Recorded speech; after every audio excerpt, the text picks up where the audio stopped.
दिलीप जायसवाल जी बोले हैं बिहार के मंत्री कि बिहार सरकार ने कैबिनेट में फैसला लिया कि हर जिले में एसआईटी का गठन किया जाएगा पुलिस बल का, और जो अपराधी अवैध हथियार बंदूक लेकर चलते हैं उसको गोली मार दिया जाएगा।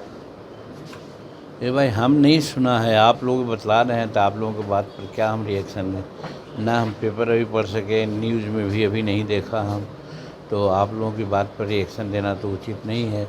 देखेंगे, अगर समझेंगे तो उसके बाद हम बताएंगे। सर नीट पेपर को लेकर के आप कल भी बयान दिए थे, क्या कहना चाहेंगे? हाँ, उसमें तो हम कल भी कहा है कि इसकी जांच हो रही है, जांच होनी चाहिए, और नीट में जो इस प्रकार का अनियमितता होती है उसमें जो साधन संपन्न वाले लोग होते हैं वो लाभ उठा लेते हैं, लेकिन गरीब के बच्चे जिनका कोई पैरवी नहीं है, कोई पैसा नहीं है, वो वंचित हो जाते हैं। तो इसलिए ये व्यवस्था जो हुई है नीट में, इस तरह का कदाचार हो रहा है, उसको हर हालत में रोकना चाहिए, और जो कदाचार में लिप्त है उसको मैक्सिमम कठोर से कठोर सजा देनी चाहिए।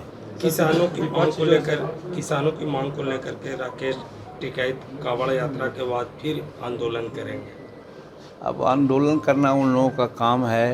किसान के लिए तो भारत सरकार, नरेंद्र मोदी जी बहुत आगे बढ़ चढ़ करके किसान की समृद्धि के लिए बात कर रहे हैं। उपज के लिए भी, किसान की आमदनी के लिए भी, किसान को सुरक्षित करने के लिए भी। तो अब सवाल है कि समस्याओं का जहाँ तक ये है तो सभी समस्या, छोटी मोटी समस्या बनी रहती है, लेकिन मेजर समस्या की बात जहाँ तक होती है तो नरेंद्र मोदी जी इसमें अपने संवेदनशील हैं। और रही बात, ये लोग अपना राजनीति चमकाने के लिए करते रहें, आंदोलन करते रहें, तो उनका अपना स्वतंत्रता है और जिसे वो अपना काम करते हैं।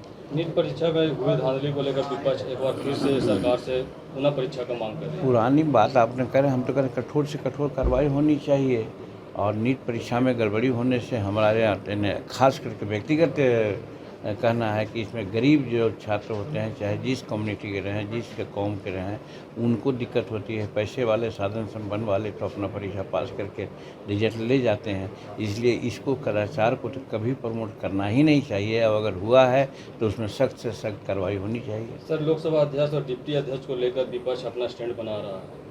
वो लोग अपना बनावे, उनका अपना स्वतंत्रता है, उसमें हम लोग का क्या करना है। लेकिन जो भी होगा नियम के अनुसार, अभी हम लोग पूर्ण बहुमत में हैं, स्पीकर हमारे होंगे, नियम के अनुसार डिप्टी स्पीकर भी बनेंगे। सर, एक सवाल ये है कि लोकसभा हार के बाद सतर्क भाजपा शिवसेना सरकार ने नागपुर गोवा राजमार्ग पर रोक दिया, जो प्रस्ताव मार्ग का हुआ था।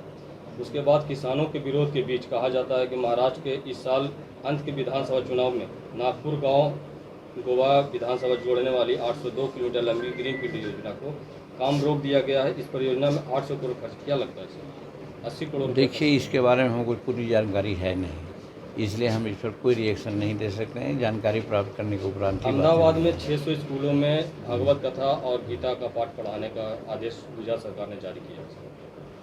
अब हम कहते हैं गीता कोई ख़राब चीज़ तो है नहीं। गीता का पाठ पढ़ना और सब जितने धार्मिक पुस्तकें हैं जिसमें राजनीति और व्यक्तिगत रिलेशंस और राष्ट्रभक्ति सबकी बात आती है, तो वैसी बात पढ़ाने में क्या दिक्कत हो सकती है। अररिया में एक बार फिर निर्माण का पुल था सर, भ्रष्टाचार का। हाँ, इस पर तो कठिन से कठिन कार्रवाई करने की बात चल रही है, और मुख्यमंत्री काफ़ी संवेदनशील इस पर हुए हैं, और उस पर FIR का भी आदेश हुआ है, और देखा जाएगा किस परिस्थिति में गड़बड़ी हुई है।